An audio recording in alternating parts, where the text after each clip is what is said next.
शहर कायद में dengue virus कहर ढाने लगा। डेंगू से एक और शहरी जाम बहक। समाजी और सियासी रहनुमा हुनैत लखानी डेंगू से जाम बहक हो गए। समाजी और सियासी रहनुमा हुसैन लाखानी अस्पताल नाजिमाबाद में वेंटिलेटर पर थे। आपको बताएं कि शहर कायद में डेंगू वायरस कहर ढा रहा है।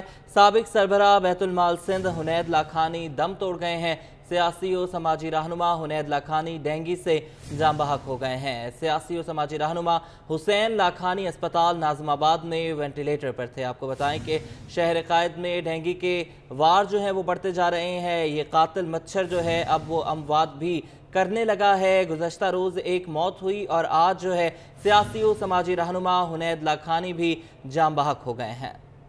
बात करेंगे इस हवाले से शुएब मुख्तार से। शुएब बताइएगा। जी बिल्कुल, इस वक्त मैं कराची के इलाके डिफेंस बदर कमर्शियल में हुनैत लाखानी की रिहाइशगाह के बाहर मौजूद हूँ, जो आज सुबह जो है वो डेंगू बुखार में मुब्तला होने के बायस जो है वह इंतकाल कर गए हैं। हुनैत लाखानी जो है वो हुनैत लाखानी जो है वो गुज़िश्ता कई रोज़ से जो है हस्पताल में दाखिल थे। इस वक्त उनकी रिहाइशगाह पर जो है उनके अजीज़ों अकारिब की जो है वो आमद का सिलसिला जो है वो ज़ोरों शोर से जारी है। अब से कुछ देर कबल यहाँ पर आलमगीर खान PTI के रहनुमा आलमगीर खान भी पहुँचे थे। उनकी मैयत जो है इस वक्त डिफेंस फेज़ 4 सर्द खाने में मौजूद है, जबकि उनकी नमाज जनाजा कल ज़ोहर के बाद जो है ख़याबान राहत मस्जिद सहीम में जो है अदा की जाएगी। जी, नमाज जनाजा जो है वो कल अदा की जाएगी। शुएब मुख्तार हमारे साथ मौजूद हैं। शहर में डेंगू का फैलाव तेज़ हो रहा है। आपको बताते चलें कि हुनैत लाखानी सियासी और समाजी रहनुमा जो हैं वो इंतकाल कर गए हैं। हुसैन लाखानी अस्पताल नाजिमाबाद में वो ज़ेर इलाज थे। शुएब हमारे साथ मौजूद हैं, उनसे बात कर लेते हैं। शुएब बताइएगा, आपका अब तक कौन कौन सी शख्सियात जो हैं वो उनकी रिहाइशगाह पर पहुँची हैं, और सियासी जो कायदीन हैं उन सियासी रहनुमा जो हैं उनमें से कौन कौन अब तक पहुँचा है? जी बिल्कुल, हमने देखा कि PTI के रहनुमा आलम यहाँ पर पहुँचे थे, जबकि इकरा यूनिवर्सिटी के तालिब इल्म भी जो है वो बड़ी तादाद में यहाँ पर पहुँच रहे हैं और उनके अहले खाना से जो है वो ताज़ियत कर रहे हैं। शायद नमाज जनाजा किस वक्त होगी? जी बिल्कुल, उनकी नमाज जनाजा जो है अब तक की जो इतला सामने आ रही हैं वो कल जो है नमाज ज़ोहर के बाद जो है ख़याबान राहत मस्जिद सहीम में जो है वो अदा की जाएगी। ठीक है, बहुत शुक्रिया शुएब, हमें अपडेट कर रहे थे। शहर में डेंगू का फैलाव तेज़ी से जारी है। डेंगू के मरीजों की तादाद में ख़तरनाक हद तक इजाफा हो गया है। 24 घंटों में मजीद 84 अफराद में डेंगू वायरस की तस्दीक हो गई है। 8 रोज़ के दौरान शहर में डेंगू से मुतासरा अफराद की तादाद 529 हो गई है। मजीद इस पर बात करते हैं हमारे नुमाइंदे इरफान अब्बासी से। जो इरफान, अपडेट कीजिएगा।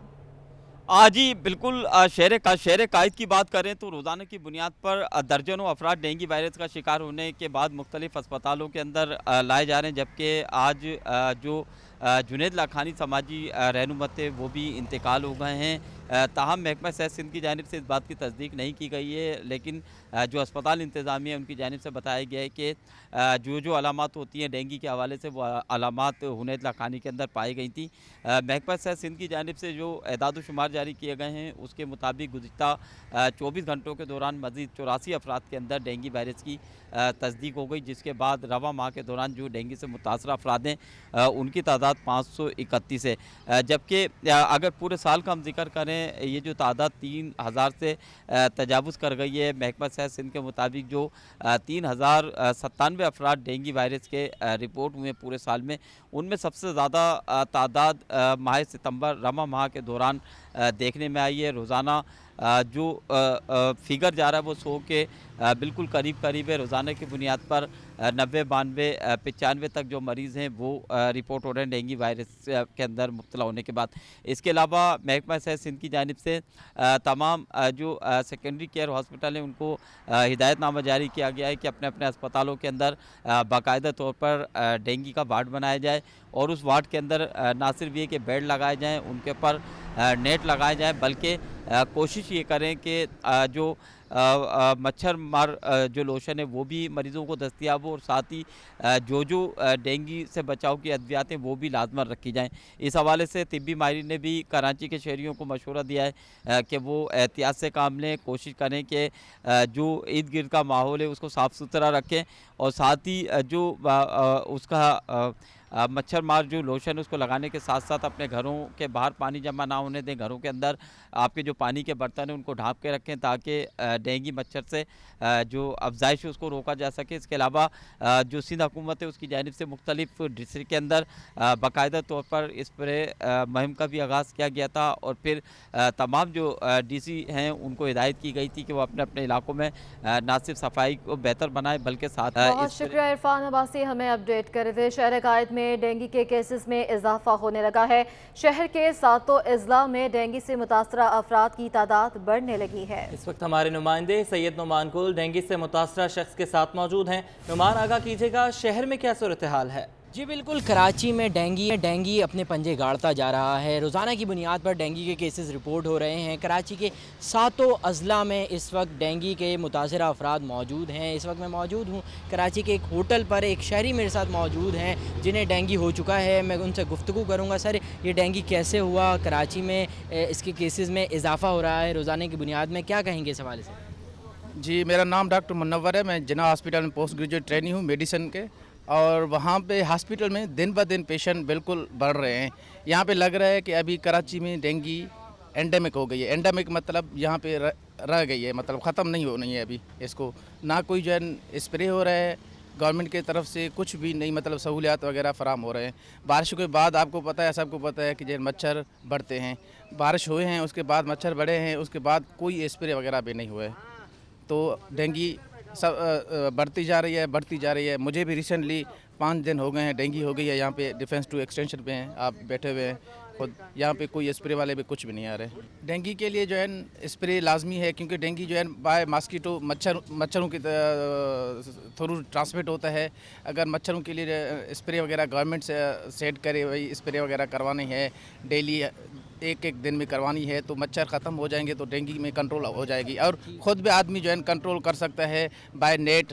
ये जो नेट होते हैं ना, मच्छरदानी, हाँ मच्छरदानी वो, और जो पानी गंदा पानी हो साइड में उसको जो है उसको भी जो है निकालना चाहिए। ठीक है, यही तमाम की तमाम चीज़ें हैं कि हमें ख़ुद जो है इससे हिफाजत कर सकते हैं। क्या हो सकता है कि आपके आसपास कहीं पानी पड़ा हो तो उसकी नक्काशी आप अपने ही इलाकाई सतह पर अपनी मदद आपके तहत कर लें। हुकूमती सतह पर भी इस पर स्प्रे होना चाहिए और नक्काशी आप करानी चाहिए, ताकि जो शहर कराची में डेंगू के केसेस में इजाफा उससे निजात मिल सके। बहुत शुक्रिया नुमान, आपने हमें अपडेट किया। कारोबारी हवाले से खबर शामिल करेंगे। डॉलर की ऊंची उड़ान जारी है। इंटरबैंक में डॉलर 2 रुपये 8 पैसे महंगा हो गया है। इंटरबैंक में डॉलर 223 रुपये 42 पैसे से बढ़कर 225 रुपये 50 पैसे पर आ गया है। बिल्कुल, डॉलर की ऊंची उड़ान जारी है। इंटरबैंक में डॉलर 2 रुपये 8 पैसे महंगा हो गया है। मजीद जानते हैं हमारे नुमाइंदे अशरफ खान से। जी अशरफ, अपडेट कीजिएगा।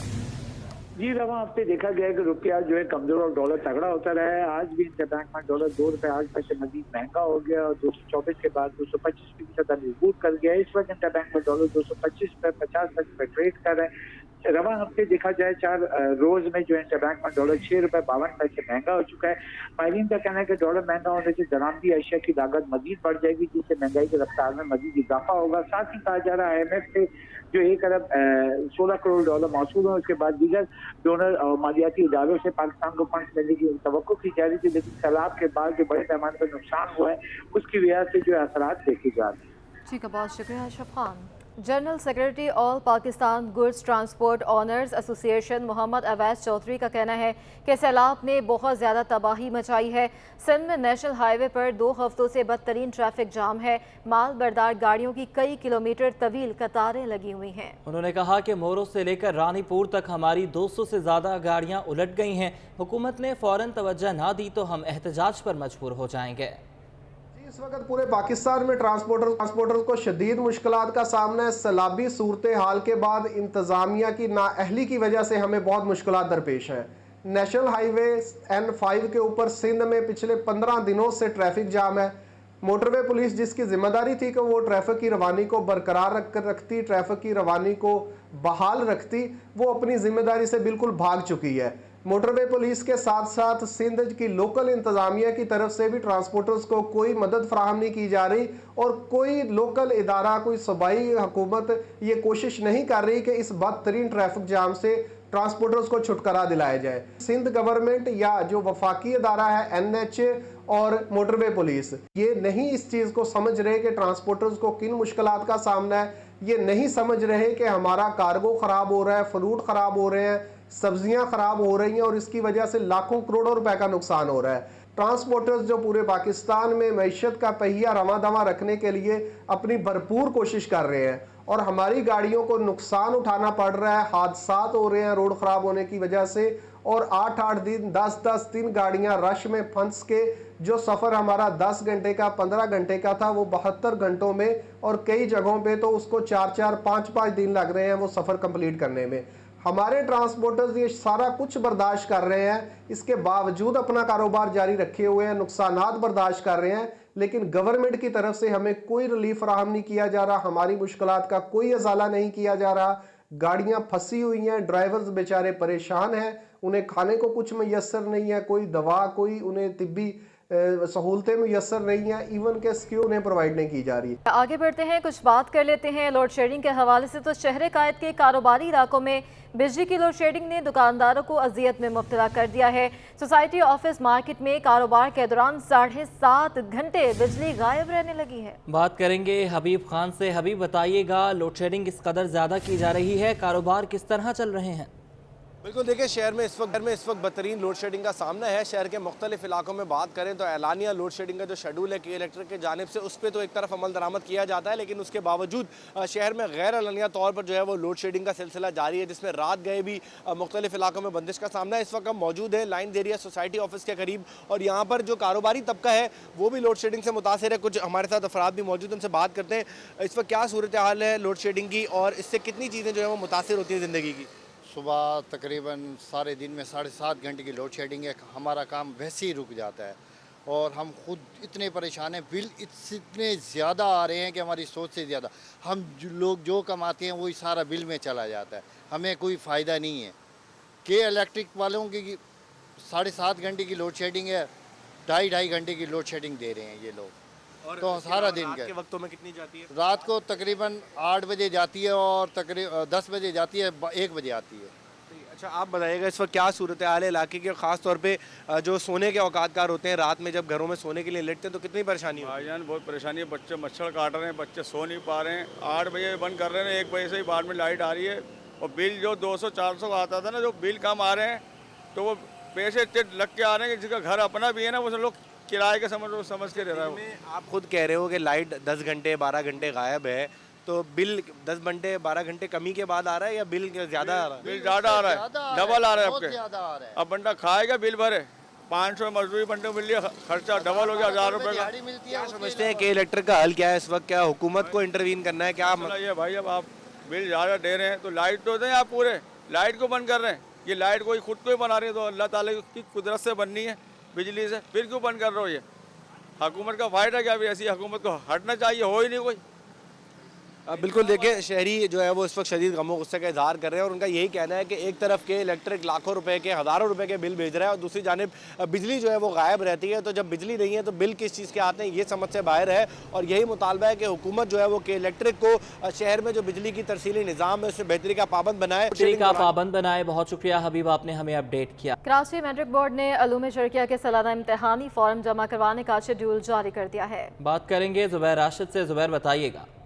जी बिल्कुल, इस वक्त मैं सानवी बोर्ड कराची में मौजूद हूँ और जैसे कि कायम मुकाम नाजिम इम्तिहानात इमरान तारिक की जानिब से एक नोटिफिकेशन जारी कर दिया गया जिसमें ये बात मेंशन की गई है कि उलूम शिरकिया के जो सालाना 2022 के इम्तिहानी शेड्यूल जो है वो जारी कर दिया गया है। इस एलामिया के मुताबिक उलूम शिरकिया में ख्वाहिशमंद जो तालिब इल्म हैं वो 15 सितंबर से 12 नवंबर तक जो है इम्तिहानी फॉर्म बगैर लेट फीस जमा करा सकेंगे। 900 रुपये इस इम्तिहानी फॉर्म की फ़ीस जो है मुकर्रर की गई है। इसके अलावा ये जो फॉर्म्स हैं ये United bank, national bank, Askari commercial bank और बोर्ड ऑफिस में जो बूथ हाउस है वहाँ से ये फॉर्म्स जो हैं हासिल किए जा सकते हैं। इसके अलावा बोर्ड ऑफिस में जो कि ब्लॉक नंबर ए है, इसका 15 नंबर का जो कमरा है उसमें ये फॉर्म जो है जाकर अटैच करवाए जा सकते हैं। अटैच करने के बाद ये फॉर्म जो हैं यूनाइटेड बैंक, नेशनल बैंक और मुस्लिम इसके अलावा अस्करी कमर्शियल बैंक और बोर्ड ऑफिस का जो कायम जो अपना बैंक है यहाँ पर भी ये फॉर्म जो हैं जमा कराए जा सकेंगे। इसके अलावा बोर्ड एलामिया के मुताबिक ये बात भी वाज़ेह कर दी गई है कि उलूम शिरकिया में वो तालिबात अपीयर हो सकते हैं जिनकी कम अज़ कम उम्र जो है 15 साल होगी। इसके अलावा ये जो इम्तिहानात हैं उलूम शिरकिया के 2022 के ये दिसंबर के तीसरे हफ्ते में मुनक़िद होंगे। तो यकीनन बोर्ड सानवी बोर्ड की जानिब से इस बात का नोटिफिकेशन जारी कर दिया गया है कि वो अब तालिब इल्म जो कि ख्वाहिशमंद हैं उलूम शिरकिया में अपीयर होने के लिए, तो वो तालिब इल्म 15 सितंबर से 12 नवंबर तक जो हैं अपने फॉर्म्स जो हैं इन मुदर्जा बहुत शुक्रिया ज़ुबैर।